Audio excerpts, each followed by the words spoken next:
Assalamu alaikum, good evening my dear students. Today we are going to start another lecture of business finance or managerial finance in which we are going to discuss corporate governance. तो चलिए आइए अपने lecture को start करते हैं। सबसे पहले हम कॉर्पोरेट गवर्नेंस को डिस्कस करेंगे एंड एजेंसी कॉस्ट को डिस्कस करेंगे। कॉर्पोरेट गवर्नेंस क्या है और एजेंसी कॉस्ट क्या है, थोड़ा सा मैं आपको इसका आइडिया दे देता हूँ। कॉर्पोरेट गवर्नेंस में लास्ट लेक्चर के अंदर मैंने आपको एक स्ट्रक्चर बताया था जो कि कॉर्पोरेट गवर्नेंस का था, जिसमें सबसे पहले स्टॉक होल्डर्स हैं, फिर वो बोर्ड ऑफ डायरेक्टर्स को सिलेक्ट करते हैं, देन वो मैनेजर्स को सिलेक्ट करते हैं, वाइस प्रेसिडेंट है, मैनेजर्स, ट्रेजरर, कंट्रोलर्स आ जाते हैं। ये सारा कॉर्पोरेट गवर्नेंस कहलाता है। उस पूरे प्रोसेस को कंट्रोल करने का जो सिस्टम, उसको हम कॉर्पोरेट गवर्नेंस कहते हैं। डेफिनेशन देख लेते हैं। The rules, process and laws by which company are operated, controlled and regulated। ऐसे रूल्स, रेगुलेशन या प्रोसेस है जो कंपनी को रेगुलेट करने के लिए, उसको ऑपरेट करने के लिए यूज किया जाता है, उसको हम बेसिकली कहते हैं कि कॉर्पोरेट गवर्नेंस। कि पूरी ऑर्गेनाइजेशन में स्टॉक होल्डर से लेके एंड मैनेजर्स तक किस तरह से ऑर्गेनाइजेशन के प्रोसेस को कंट्रोल किया जाएगा, उसको रन किया जाएगा, उसको ऑपरेट कैसे किया जाएगा, किन रूल्स एंड रेगुलेशंस को फॉलो किया जाएगा, उसको हम कॉर्पोरेट गवर्नेंस बेसिकली बोलते हैं। ठीक है, थोड़ा सा आगे चलते हैं तो इसको डिफाइन करते हैं कि वो जो रूल्स एंड रेगुलेशंस हमें बेसिकली बताते क्या हैं। जो हम रूल्स एंड रेगुलेशन डिफाइन करेंगे, define rights and responsibilities of share holders, board of directors, officers and managers. इसमें जो यहाँ पे मैंने बात की कि रूल्स, प्रोसेसेस, लॉज, ये कौन किस पे अप्लाई होंगे, कौन लोग इनको फॉलो करेंगे, वो रेस्पॉन्सिबिलिटीज डिफाइन करेंगे, राइट्स डिफाइन करेंगे शेयर होल्डर्स के, कि शेयर होल्डर के राइट्स क्या हैं, उनकी रेस्पॉन्सिबिलिटीज क्या हैं। Same like that board of directors की क्या रेस्पॉन्सिबिलिटीज हैं, क्या राइट्स हैं, पॉलिसीज बनाना है, कॉर्पोरेट गाइडलाइंस को फॉलो करना है, ठीक है, डिसीजन मेकिंग करनी है, ये सारे काम जो है वो हम इसमें देखेंगे। ऑफिसर्स की कौन सी ड्यूटीज हैं, मैनेजर ने क्या रोल परफॉर्म करना है, ये बेसिकली राइट्स को डिफाइन किया जाता है कॉर्पोरेट गवर्नेंस में। फिर procedure for making corporate decision, इसके अंदर प्रोसेस है, रूल्स एंड रेगुलेशन जो बनाए जाते हैं कॉर्पोरेट गवर्नेंस में, तो वो किस लिए बनाया जाता है ताकि उसके डिसीजन मेकिंग की जा सके। कॉर्पोरेट के डिसीजन मेकिंग करने के लिए प्रोसीजर को डिफाइन किया जाता है कि कौन लोग जो हैं वो कॉर्पोरेट की डिसीजन मेकिंग करेंगे, कौन लोग रूल्स बनाएंगे, पॉलिसीज को सेट करेंगे। उसके बाद है corporate governance influenced by both internal and external. ये इंटरनली और एक्सटर्नली दोनों तरह से जो है ये इन्फ्लुएंस की जाती है। इंटरनली इसमें इसके जो है वो शेयर होल्डर्स आ जाते हैं, बोर्ड ऑफ डायरेक्टर्स आ जाते हैं, अगर एम्प्लॉयज़ आ जाते हैं। एक्सटर्नली हम बात करें तो ये कैसे इन्फ्लुएंस होती है, बाय गवर्नमेंट रेगुलेशन से इन्फ्लुएंस होती है, क्रेडिटर से इन्फ्लुएंस होती है, ठीक है, कस्टमर से इन्फ्लुएंस होती है, जो कि मैंने कल आपको बताए थे जो उसके स्टेक होल्डर्स होते हैं। ठीक है, स्टॉक होल्डर और स्टेक होल्डर का डिफरेंस मैंने आपको बताया था। तो जो स्टेक होल्डर्स होंगे वो क्या होंगे, उसके एक्सटर्नल पर्संस होंगे जो कि इन्फ्लुएंस रखते हैं उस ऑर्गेनाइजेशन पे। ये कॉर्पोरेट गवर्नेंस को हमने अभी एक्सप्लेन किया है। इसके बाद है इंडिविजुअल इन्वेस्टर्स को देखेंगे और इंस्टीट्यूशनल, उसके बाद फिर हम एजेंसी कॉस्ट पे जाएंगे, एजेंसी प्रॉब्लम्स पे जाएंगे। अच्छा, अब इंडिविजुअल इन्वेस्टर्स क्या होंगे, आपके माइंड में भी आ रहा होगा कि इंडिविजुअल इन्वेस्टर एक ऐसा इन्वेस्टर होगा जो लिमिटेड अमाउंट होगी, जिसके पास लिमिटेड स्टॉक होगा और वो अपने जो है वो इन्वेस्टमेंट को मैनेज करने के लिए उसको यूज कर रहा होगा। ठीक है, investors who own relatively small quantities of shares so as to meet personal investment goal। वो पर्सनल इन्वेस्टमेंट करना चाहता है और कम सिक्योरिटीज को, स्मॉल लेवल पे छोटी सिक्योरिटीज को, एक मिनिमम या क्वांटिटी की सिक्योरिटीज को डील कर रहा होता है, अपनी इन्वेस्टमेंट का गोल फुलफिल कर रहा होता है, उसको इंडिविजुअल इन्वेस्टर कहते हैं, जो कि कम इन्वेस्टमेंट के साथ मार्केट में होता है। इसका जो स्टेक है डायरेक्ट इन्फ्लुएंस नहीं होता कंपनी के डिसीजंस पे। तो ये क्या काम करता है, ये जो है वो एक ग्रुप बना लेता है, ग्रुप में इसके पास वोटिंग राइट होता है, तो ग्रुप में वोट करके जब कोई डिसीजन मेकिंग या कुछ डिसीजंस लेने होते हैं तो उस पे इन्फ्लुएंस रखता है ये गवर्नमेंट, ये जो कॉर्पोरेट होती है उसके डिसीजंस पे मैनेजमेंट को ये इन्फ्लुएंस किस तरह से कर सकता है कि डिफरेंट एक ग्रुप बना के उसके बाद वोटिंग राइट से जो है ये इन्फ्लुएंस कर सकता है। एक छोटा इन्वेस्टर है तो इसका डायरेक्टली इन्फ्लुएंस नहीं होता मैनेजमेंट के अफेयर्स पे। ठीक है, as compare to institutional investor. Institutional investors कौन से होंगे, जिसमें आपके पास इंश्योरेंस कंपनीज आ जाती हैं, बैंक्स आ जाते हैं, ठीक है, और ये म्यूचुअल फंड्स आ जाते हैं। ये एक लार्ज क्वांटिटी ऑफ शेयर्स को हैंडल करते हैं। ठीक, इनके पास ज़्यादा क्वांटिटी के शेयर्स होते हैं, जिसके ये उसको मैनेज करने के लिए इनको उसके पैसे दिए जाते हैं, इनको उसकी अमाउंट मिलती है। ठीक है, उसको ये मैनेज कर रहे होते हैं। और ये कंपनीज जो होती हैं ये डायरेक्ट इन्फ्लुएंस रखती हैं, क्योंकि इनके पास ज़्यादा क्वांटिटी के अंदर शेयर्स होते हैं, तो ये कंपनी की मैनेजमेंट पे डायरेक्टली इन्फ्लुएंस रखती हैं और ये थ्रेट कर सकती हैं कि अगर ये नहीं करते तो वो अपने जो शेयर्स हैं वो वापस ले लेंगे, वो सेल आउट जो है वो उसको बाय बैक कर लेंगे। तो क्या होता है कि कंपनी जो होती हैं वो प्रेशराइज होके मैनेजमेंट की, ये मैनेजमेंट को बात बताएंगे, ये मैनेजमेंट तक पहुंचाएंगे, ये जो इसका मैसेज होगा मैनेजमेंट ये उनके बोर्ड ऑफ डायरेक्टर जो डिसीजन मेकिंग करते हैं उन तक पहुंचाते हैं। ठीक है, तो इंस्टीट्यूशनल इन्वेस्टर्स का इंपैक्ट ज्यादा है as compare to individual investors. Directly influence जो है वो इसका कम है और इसका ज्यादा है। ये तो थी बात हमने की है कॉर्पोरेट गवर्नेंस की। अब थोड़ा सा हम एजेंसी थ्योरी को पढ़ते हैं। कॉर्पोरेट गवर्नेंस के बाद एजेंसी थ्योरी, कि एजेंसी थ्योरी क्या है और इसके क्या प्रोज एंड कॉन्स होते हैं। एजेंसी थ्योरी कहते हैं किसको, मैं थोड़ा सा बैकग्राउंड इसका बता देता हूं आपको कि एजेंसी थ्योरी एक जो प्रिंसिपल और एजेंट होता है, जो एक शेयर होल्डर होता है और एक उसका मैनेजर होता है जो काम करने वाला है, इन दोनों को जो कॉन्फ्लिक्ट्स होते हैं उसको हम एजेंसी थ्योरी कहते हैं। उसमें जो रिस्क की वजह से कॉन्फ्लिक्ट अराइज होते हैं उसको हम एजेंसी थ्योरी कहते हैं। Agency theory is a branch of financial economics. पहली बात तो ये है कि ये फाइनेंशियल इकोनॉमिक्स की एक ब्रांच है that looks at conflicts of interest. Conflict of interest पाया जाता है between people with different interest at the same asset. एक एसेट है, ठीक है, या एक से ज्यादा भी एसेट है, उस एसेट्स पे जब दो लोगों के डिफरेंट व्यूज होंगे या डिफरेंट इंटरेस्ट होंगे उसको हम कहते हैं कॉन्फ्लिक्ट ऑफ इंटरेस्ट पाया जाता है, एजेंसी थ्योरी कहते हैं। मैंने अभी आपको एग्जांपल दिया प्रिंसिपल और एजेंट की। यहां पे देखें आप, प्रिंसिपल और एजेंट। प्रिंसिपल कौन है, ये है शेयर होल्डर। शेयर होल्डर कौन होते हैं, जिन्होंने स्टॉक खरीदा होता है, कंपनी के शेयर्स को बाय किया होता है। और ये है एजेंट। एजेंट कौन लोग होते हैं, ये होते हैं मैनेजर्स। मैनेजर्स क्या करते हैं, चीजों को मैनेज करते हैं और ये बंदा पैसे लगाता है, शेयर होल्डर प्रिंसिपल। अब इन दोनों के आपस में कॉन्फ्लिक्ट्स ऑफ इंटरेस्ट पाए जाते हैं।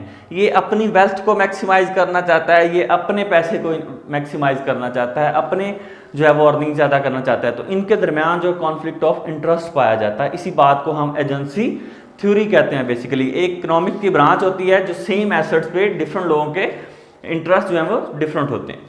थोड़ा सा आगे चलते हैं, हम इसको मजीद डिफाइन करते हैं। Conflicts between share holders and managers को हम एजेंसी थ्योरी कहते हैं। Relationship between share holder, principal और एजेंट का रिलेशन होता है। शेयर होल्डर और एजेंट के दरमियान, ठीक है, किस चीज का रिलेशन होता है, प्रिंसिपल और एजेंट का रिलेशनशिप बिटवीन, ठीक है, प्रिंसिपल और एजेंट का रिलेशनशिप होगा। थोड़ा सा आगे आए तो how to align the goal of principal. अब हम यहाँ पे बता रहे हैं कि किस तरह से हम जो है वो प्रिंसिपल जो है गोल्स को सेट कर सकते हैं और किस तरह से हम मैनेजर्स के गोल्स को सेट कर सकते हैं और ये कॉन्फ्लिक्ट ऑफ इंटरेस्ट को खत्म कर सकते हैं। पहले हम डिस्कस करेंगे उसकी प्रॉब्लम्स, उसके बाद हम उसको सोल्यूशन पेश करेंगे कि हम एजेंसी थ्योरी को किस तरह से सेट कर सकते हैं।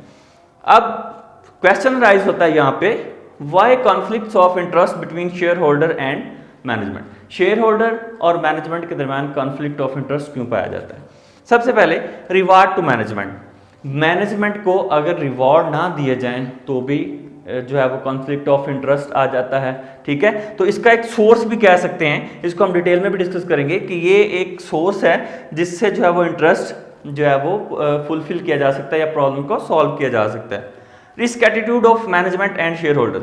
अच्छा, मैनेजमेंट का जो रिस्क है, रिस्क बेयरिंग की जो पावर है वो और होगी और जो शेयर होल्डर है उसकी और होगी। शेयर होल्डर का पैसा लगा है, शेयर होल्डर कहेगा कि जी मुझे रिस्क ज़्यादा नहीं लेना, एक एग्जांपल के तौर पे लेते हैं, और मैनेजर्स कहेगा कि यहाँ पे अपॉर्चुनिटी है, यहाँ पे पैसा इन्वेस्ट करना चाहिए, तो वो नहीं करता। तो इन दोनों का जो कॉन्फ्लिक्ट ऑफ इंटरेस्ट यहाँ पे भी पाया जाता है। Take over decision by management. Management जो है वो डिसीजन उससे ले लिए जाते हैं, टेक ओवर कर लिए जाते हैं। फॉर एग्जांपल के जो शेयर होल्डर्स हैं वो वोटिंग राइट के साथ मैनेजमेंट के जो राइट्स हैं, डिसीजन मेकिंग पावर्स है वो लो कर देती है और खुद से डिसीजन मेकिंग ले लेती है। तो ये भी एक प्रॉब्लम यहाँ पे भी क्रिएट हो जाती है कॉन्फ्लिक्ट ऑफ इंटरेस्ट की।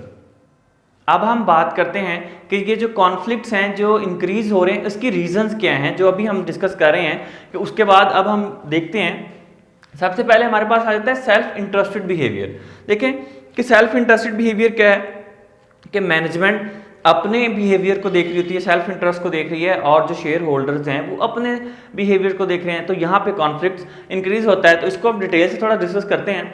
इंटरेस्ट ऑफ शेयर होल्डर में इंक्लूड, कि इसमें कौन सी चीज़ें इंक्लूड हो सकती हैं। नंबर 1, जो शेयर होल्डर है वो क्या कहता है कि इंक्रीज हो जाए ईपीएस, अर्निंग पर शेयर, कि जो वो अर्निंग कर रहा है अपने एक शेयर पे वो इंक्रीज हो जाए। शेयर होल्डर की ये विश है, वो ये बेसिकली चाहता है, ठीक है। और ये भी चाहता है कि करंट शेयर प्राइस, उसके करंट की अगर एक शेयर की उसकी जो प्राइस है वो 100 रुपए का उसका एक शेयर है, तो वो चाहता है कि उसका मार्केट के अंदर शेयर जो है वो 150 का हो जाए, 110 का, 120 का हो जाए, ठीक है। तो ये वो चाहता है, ये उसका अपना बिहेवियर देख रहा है, बेसिकली सेल्फ को देख रहा है वो, ठीक है।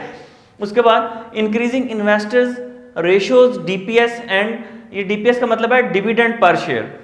वो ये भी चाहता है जो शेयर होल्डर्स हैं कि जो डिविडेंड पर शेयर है, जो एक शेयर पे उनको डिविडेंड मिलता है, जो लास्ट लेक्चर में मैंने बताया था कि प्रॉफिट होता है जो कि शेयर होल्डर्स को उनके शेयर पे दिया जाता है, ठीक है, वो इंक्रीज हो जाए। डिविडेंड यील्ड इंक्रीज हो जाए, कि उनका ओवरऑल जो डिविडेंड है, जो प्रॉफिट है वो इंक्रीज हो जाए। प्राइस अर्निंग रेशियो इंक्रीज हो जाए। प्राइस अर्निंग रेशियो होती है कि जो इन्वेस्टर्स हैं वो ज़्यादा, ये भी इंक्रीज होनी चाहिए कि ज़्यादा पैसे वो इन्वेस्ट करें और $1 उनको रिटर्न मिले। जो शेयर होल्डर्स हैं उसकी उनकी ये ख्वाहिश है, कंपनी के जो मालिक हैं, स्टॉक होल्डर्स हैं, वो ये चाहते हैं कि उनका शेयर की जो प्राइस है वो इंक्रीज होती रहे और ज़्यादा से ज़्यादा लोगों को डॉलर्स लगा के इन्वेस्ट करने पड़े कंपनी से $1 का प्रॉफिट लेने के लिए। प्राइस अर्निंग रेशियो जो है वो इंक्रीज हो जाए। इसको बेसिकली हम जो रेशियो एनालिसिस वाले चैप्टर में डिटेल से भी डिस्कस करेंगे। ये छोटा सा मैंने उसका ओवरव्यू आपको बताया है।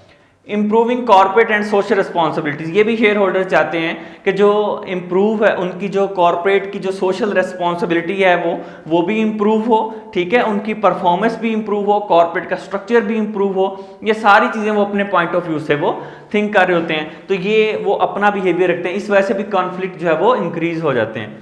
अच्छा, अब मैनेजमेंट जो इंटरेस्ट हैं वो कौन से हो सकते हैं। मैनेजमेंट के अपने इंटरेस्ट क्या हैं। मैनेजमेंट ये चाहती है कि managing the firm to achieve its objective, वो फर्म को मैनेज करें, अपने हिसाब से मैनेज करें ताकि उसके ऑब्जेक्टिव्स को अचीव किया जा सके, गोल्स को अचीव किया जा सके। मैनेजमेंट बेसिकली ये चाहती है। Increasing the wealth and size of the company, वो ये भी चाहती है कि उनकी पैसे भी इंक्रीज हों, शेयर होल्डर के पैसे भी इंक्रीज हों, ठीक है, और साइज ऑफ द कंपनी भी इंक्रीज हो, ज़्यादा से ज़्यादा लोग शेयर खरीदें, ज़्यादा से ज़्यादा इन्वेस्टमेंट की जाए डिफरेंट प्रोजेक्ट्स के अंदर, ठीक है, और कंपनी का साइज जो है वो भी इंक्रीज हो। इंक्रीजिंग पर्सनल वेल्थ, ये चाहते हैं कि उनके जो पर्सनल वेल्थ है, जो उनको पैसे मिलते हैं, पर्सनल प्रॉफिट मिलता है, जो पर्सनल जो उनकी सैलरीज हैं, वो रिवार्ड्स हैं, वो ज़्यादा से ज़्यादा हो, वो इंक्रीज होना शुरू हो जाएं, ठीक है। दूसरा फिर वो ये भी चाहते हैं वो कंपनी के रिसोर्सेज का मिस यूज़ करते हैं, बेसिकली अपना पर्सनल बेनिफिट्स को देखने के लिए। जो वहाँ के मैनेजर, जो सीईओ, जो डिफरेंट लोग हैं, वो अपने बेनिफिट के लिए कंपनी के रिसोर्सेज को यूज़ करते हैं, ठीक है। तो ये उनके पर्सनल जो इंटरेस्ट हैं, ये शेयर होल्डर के पॉइंट ऑफ व्यू से इंटरेस्ट हैं, जिसकी वजह से कॉन्फ्लिक्ट बेसिकली रेज हो रहा है। ये सारे जो है वो एजेंसी कॉस्ट के अंदर, एजेंसी प्रॉब्लम्स के अंदर बेसिकली। अब हम देखेंगे कि एजेंसी कॉस्ट क्या होती है, ठीक है। एजेंसी कॉस्ट क्या है कि बेसिकली जो कंपनी को मैनेजमेंट पे नजर रखने के लिए जो पैसा लगाना पड़ता है, सर्विंग करनी पड़ती है शेयर होल्डर्स को, उसको हम कहते हैं agency cost. Agency cost borne by share holder to encourage managers to maximise share holder wealth rather than their self interest, ठीक है। एजेंसी कॉस्ट क्या है कि वो इस बात पे शेयर होल्डर पैसा लगाते हैं कि जो उनकी वेल्थ है वो अपनी इंक्रीज ना करें, मैनेजमेंट जो है वो कंपनी की वेल्थ की तरफ ध्यान दे, वो उनके शेयर की प्राइसेस को इंक्रीज करे, उनकी जो वेल्थ है, शेयर ईपीएस, डीपीएस, इसको इंक्रीज करे। तो जो उस पर वो पैसा लगाते हैं, उन पर नज़र रखने के लिए उसको आप एजेंसी कॉस्ट कहते हैं, ठीक है। अब इसमें हम सबसे पहले देखते हैं कि expenditures to monitor managerial activities. जो मैनेजेरियल क्या है, जो मैनेजर्स एक्टिविटी कर रहे होंगे कंपनी को मैनेज करने के लिए, ठीक है, उस पे नजर रखने पे जो कॉस्ट आती है उसको आप क्या कहते हैं, एजेंसी कॉस्ट कहते हैं। वो कौन सी हो सकती है, वो हो सकती है ऑडिट, ऑडिट फी कह लें, ठीक है। ऑडिट करवाना कंपनी का कि जितने भी ऑपरेशन परफॉर्म हो रहे हैं कंपनी के अंदर वो according to the rules regulations and procedure perform हो रहे हैं, आइदर कि वो कंपनी के जो रिसोर्सेज को मिस यूज तो नहीं कर रहे, पर्सनल पॉइंट ऑफ व्यू से तो यूज नहीं कर रहे उसको, ठीक है। उसको ऑडिट करवाना बेसिकली, उस पर जो एक्सपेंडिचर जाते हैं उसको हम एजेंसी कॉस्ट कहते हैं। Expenditure to structure of the organisation, company के स्ट्रक्चर पे जो खर्चा आता है, जो उसके जो रूल्स एंड रेगुलेशन बनाने में, पॉलिसीज बनाने में, स्ट्रक्चर को सेट करने में ऑर्गेनाइजेशन के, उस पे जो एक्सपेंडिचर्स होते हैं उसको जो है वो हम स्ट्रक्चर कौन सा होता है कि बोर्ड ऑफ डायरेक्टर से लेके एंड मैनेजर्स तक जो जितना भी प्रोसेस है उसमें जितनी भी चीज़ें आ रही हैं ऑर्गेनाइजेशन के अंदर वो सारी कंपनी के स्ट्रक्चर के अंदर आती हैं, उस पर भी एक्सपेंडिचर्स करने पड़ते हैं, उसको भी मैनेज करना पड़ता है, उनकी भी एक्टिविटीज़ को देखना पड़ता है, डे टू डे एक्टिविटीज़ को देखना पड़ता है। तो उसको हम क्या कहते हैं, जो स्ट्रक्चर ऑफ द ऑर्गेनाइजेशन पे एक्सपेंडिचर्स आ रहे हैं उसके भी जो कॉस्ट है वो उसको हम एजेंसी कॉस्ट कहते हैं। अच्छा, अब ये सारी बातें हमने की हैं एजेंसी प्रॉब्लम्स के अंदर, एजेंसी कॉस्ट के अंदर, ये जो कॉन्फ्लिक्ट्स इंक्रीज हो रहा है, बेसिकली हमने ये डिस्कस किया है एजेंसी थ्योरी को, जिसमें मैनेजर और प्रिंसिपल्स का कॉन्फ्लिक्ट इंक्रीज हो रहा है और उसको हम किस तरह से देखें कि वो पर्सनल पॉइंट ऑफ व्यू से क्या चाहता है और जो है वो कंपनी के अपने पॉइंट ऑफ व्यू से क्या चाहती है। अच्छा, अब यहाँ पे सिर्फ हम कुछ सजेशंस देंगे कंट्रोल कैसे किया जा सकता है, how to control. Performance based incentive plan, उनको परफॉर्मेंस बेस्ड इंसेंटिव प्लान मिलने चाहिए। अगर एक मैनेजर, एक एम्प्लॉय अच्छी परफॉर्मेंस दे रहा है तो उसका रिवार्ड मिलना चाहिए, उसको परफॉर्मेंस मिलने का रिवॉर्ड मिलना चाहिए। क्यों? सो दैट कि उसका मोटिवेशन लेवल इंक्रीज हो और वो ज़्यादा से ज़्यादा जो है वो अच्छे तरीके से परफॉर्म कर सके कंपनी के लिए। Direct intervention bye share holder, share holder जो है वो डायरेक्ट इंटरवेंशन कर सकते हो कंपनी के अफेयर्स के अंदर, उससे भी प्रॉब्लम्स काफ़ी हद तक जो है वो सॉल्व हो जाएंगी, कुछ डिसीजन मेकिंग में, पॉलिसी बनाने में, साथ साथ अगर मैनेजमेंट को लेकर चलें तो ज़्यादा प्रॉब्लम्स ईजी हो जाएंगी, प्रॉब्लम जो है वो रिमूव हो जाएंगी। द थ्रेट ऑफ फायरिंग, उनको एक वे ये भी होता है कंट्रोल करने का, फायर करने का थ्रेट दिया जा सकता है कि आपको इस जॉब से निकाल दिया जाएगा if you did not perform well, ठीक है। अगर वो अच्छा परफॉर्म नहीं करते तो उसको जॉब से निकालने की थ्रेट भी किया जा सकता है, ये भी एक रीज़न होती है कि वो अपनी परफॉर्मेंस को बेटर कर लेते हैं। The threat to take over, उनको ये बावर करवा दिया जाता है। टेक ओवर मैंने थोड़ा सा देर पहले भी बताया कि टेक ओवर का मतलब क्या है कि अगर कंपनी के ऑपरेशन सही नहीं है, मैनेजमेंट ठीक से परफॉर्म नहीं कर रही, शेयर होल्डर की जो प्राइसेस हैं शेयर्स की वो डाउन होती जा रही हैं, तो कोई और कंपनी उस कंपनी को अक्वायर कर लेगी और उसके सारे एसेट्स जो हैं वो अपने कब्जे में ले लेगी। उससे क्या होगा कि जितनी भी मैनेजमेंट है मे बी कि वो सारी की सारी मैनेजमेंट चेंज हो जाए, उनकी जॉब्स भी जाएंगी और एवरीथिंग जो है वो क्लैप्स हो जाएगी। सो दैट उनको ये बताया जाता है कि आप टेक ओवर हो सकता है, थ्रेट टू टेक ओवर है कि वो अपनी परफॉर्मेंस को बेटर कर लेते हैं। तो इन सोल्यूशंस को यूज़ करते हुए हम अपनी परफॉर्मेंस को बेटर कर सकते हैं और जो है वो एक अच्छे जो है वो एजेंसी थ्योरी को यूज़ करते हुए हम अपनी प्रॉब्लम्स को सॉर्ट आउट कर सकते हैं। कोई क्वेश्चन हो आपका पूरे लेक्चर में तो आप कमेंट करके पूछ सकते हैं। वीडियो अच्छी लगी हो तो इसको लाइक करें, शेयर करें, चैनल को सब्सक्राइब करना मत भूलें। Thank you very much for watching this video.